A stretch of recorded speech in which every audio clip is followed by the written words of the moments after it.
আজকে বাড়িতে এসেছে ফিশ ফ্রাইয়ের জন্য ভেটকি মাছের ফিলে, সাথে এসেছে ভেটকি মাছের মাথা আর কাঁটা। দেখি মনে হলো বানিয়ে ফেলি ভেটকি মাছের কাঁটা চচ্চড়ির রেসিপিটা শেয়ার করি আপনাদের সাথে। আমরা বাঙালিরা এই ভেটকি মাছের কাঁটা চচ্চড়ি খেতে এত ভালোবাসি যে বাজারে আজকাল ভেটকি মাছের কাঁটা এমনি কিনতে পাওয়া যায়। অনেকেই ভেটকি মাছের তেলও ইউজ করে এর মধ্যে, আমি কিন্তু ভেটকি মাছের তেলটা এখানে ইউজ করছি না। হ্যালো নমস্কার, ইটস বাই মথুলিকায় আপনাদের সকলকে স্বাগত। ভেটকি মাছের কাঁটা চচ্চড়ির জন্য আমি নিয়ে নিয়েছি ভেটকি মাছের কাঁটা এবং মাথাটাকে এখানে 4 টুকরো করে কাটা আছে, আর বেশ অনেকটা ভেটকি মাছের কাঁটা আছে।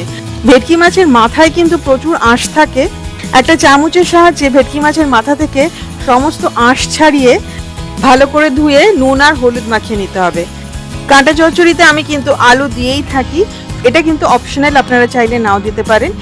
দুটো মাঝারি সাইজের আলু ঠিক এরকম পাতলা পাতলা করে কেটে নিতে হবে। রান্নাটা শুরু করা যাক। সর্ষের তেলে হবে রান্নাটা। কড়াইতে প্রথমেই 1/4 কাপ সর্ষের তেল নিয়ে নিতে হবে। কাঁচা তেলের মধ্যে আমি আলুগুলো দিয়ে দিচ্ছি।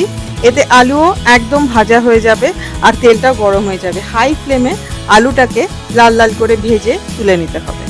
রান্নায় আমি যেই সব উপকরণ ইউজ করব সমস্ত উপকরণের লিস্ট শেয়ার করা থাকবে রান্নার নিচে ডেসক্রিপশন বক্সে, আর শেয়ার করা থাকবে আরও কিছু মাছের রেসিপির লিঙ্কে ক্লিক করলে রেসিপিগুলো দেখা যায়। দেখে যদি ভালো লাগে অবশ্যই ট্রাই করবেন, আর যদি পছন্দ হয় তাহলে প্লিজ লাইক করবেন ও শেয়ার করবেন অ্যাটলিস্ট 5 জনের সাথে যারা রান্না করতে ভালোবাসে।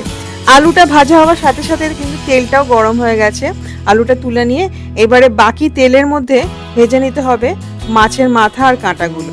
গরম তেলের মধ্যে মাছের মাথা আর কাঁটাগুলো দিয়ে 3 থেকে 4 মিনিট এক পিঠ হাই ফ্লেমে ভেজে নিয়ে উল্টে আবার হাই ফ্লেমে বাকি অন্য পিঠটাও 3 থেকে 4 মিনিট ভেজে নিতে হবে।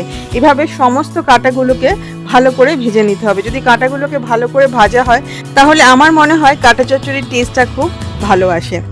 পেঁয়াজ লাগছে 4টে মাঝারি সাইজের। আমার কাছে 4টে মাঝারি সাইজের পেঁয়াজ ছিল না বলে আমি 2টো বড় আর 2টো ছোট পেঁয়াজ নিয়ে নিয়েছি।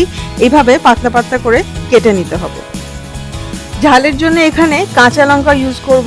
আমি নিয়েছি 3টে কাঁচা লঙ্কা, টুকরো টুকরো করে কেটে নেব। এখানে যারা ঝাল বেশি ভালোবাসে তারা 6টা 7টা কাঁচা লঙ্কাও কিন্তু দিতে পারে। পেঁয়াজের কাঁচা লঙ্কাটা কাটা হয়ে গেছে। কড়াইতে যা তেল ছিল তা ছাড়া তার মধ্যে দিয়ে দিলাম আরও খানিকটা তেল, দিয়ে দিলাম পাতলা করে কেটে রাখা পেঁয়াজ আর কাঁচা লঙ্কাটা। রসুন বাটার সাথে এই রান্নায় আমি গোটা রসুনও ইউজ করি, মানে রসুনের কোয়াও ইউজ করি। বেশ কয়েকটা রসুনের কোয়া দিয়ে দিলাম। 10টা থেকে 15টা রসুনের কোয়া দিয়ে খুব ভালো করে মিশিয়ে নিতে হবে। দিতে হবে 1/4 চা চামচ কালো জিরে। সমস্ত কিছু দিয়ে ভালো করে মিশিয়ে ভাজতে থাকতে হবে যতক্ষণ না পেঁয়াজটা লাল লাল হতে শুরু করে। এর মধ্যে খুব সুন্দর একটা গন্ধ বেরোবে, পেঁয়াজ লাল লাল হয়ে যাবে আর রসুনটাও কিন্তু বেশ খানিকটা সিদ্ধ হয়ে যাবে। যতক্ষণ পেঁয়াজ লাল লাল করে ভাজা হচ্ছে একটা মাঝারি সাইজের টমেটো এইভাবে টুকরো করে কেটে নিচ্ছি। দেখুন পেঁয়াজটা লাল লাল হতে শুরু করেছে, খুব সুন্দর একটা গন্ধ বেরোবে কাঁচা লঙ্কা পেঁয়াজ ভাজার। এর মধ্যে এবারে দিয়ে দিতে হবে রসুন বাটা। ভেজে নিতে হবে যতক্ষণ না রসুনের কাঁচা গন্ধটা চলে যায়।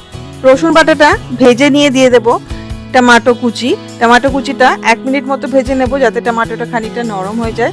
এরপরে দিয়ে দিতে হবে হলুদ গুঁড়ো 1 চা চামচ আর শুকনো লঙ্কার গুঁড়ো 1.5 চা চামচ। 1/4 কাপ জল দিতে হবে যাতে মশলাগুলো খুব ভালো করে মিশিয়ে নেওয়া যায়, এবং তারপরে কষিয়ে নিতে হবে হাই ফ্লেমে 3 থেকে 4 মিনিট, অথবা ততক্ষণ যতক্ষণ না মশলাটা কষে গিয়ে তেল বেরিয়ে আসে। দেখুন মশলাটা কষে গিয়ে একদম তেল বেরিয়ে এসে খুব সুন্দর একটা গন্ধ বেরোচ্ছে। জল দিয়ে দিতে হবে 1/4 কাপ থেকে 1/2 কাপ মতো। ঝোলটা ফুটতে শুরু করলে এর মধ্যে দিয়ে দেবো ভেজে রাখা আলু আর মাছের মাথা আর কাঁটা। জলটা এমনভাবে দিতে হবে যাতে মাছের মাথাটা এর মধ্যে ভালোভাবে মিশিয়ে খানিকক্ষণ রান্না করা যায়।